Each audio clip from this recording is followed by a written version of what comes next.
ho ho ho ho ho ho ke buciya ni huro naya ga DJ ke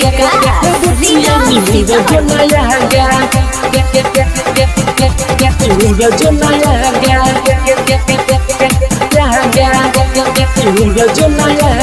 सट लगे छौरी पहले देखे देना रेखा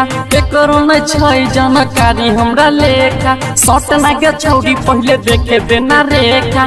करो न छै जानकारी हमरा लेखा नहीं कोनो बूटी से नहीं बाबूती से भाग तो दुख तोहर भागा के छौरी निहुर जो नया का बहनल दही छियो धागा के छौरी निहुर जो नया का हो हो हो हो हो हो के बुचिया निहुर जो नया गा बहनल दही छियो धागा के छौरी निहुर जो नया गा निहुर जो नया गा के छौरी निहुर जो नया गा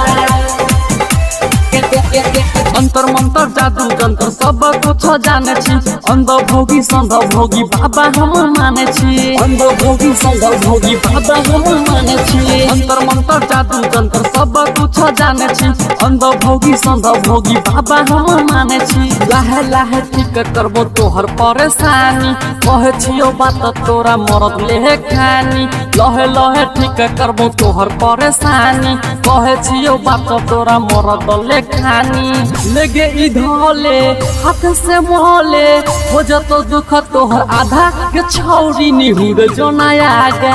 बैठियो बाइनले तू धागा के छौरी निहुर जो नया गा हो हो हो हो हो हो के छौरी निहुर जो नया गा निहुर जो नया गा बहनल दही छियो धागा के छौरी निहुर जो नया गा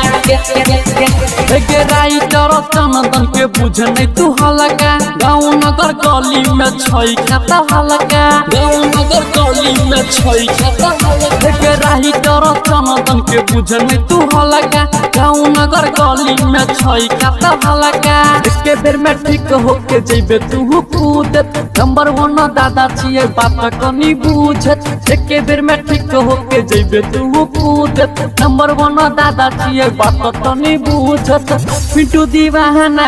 करे ने बहाना डीजे राधे धागा के छौरी निहुर जो नया गा बहनल दही छियो धागा के छौरी निहुर जो नया गा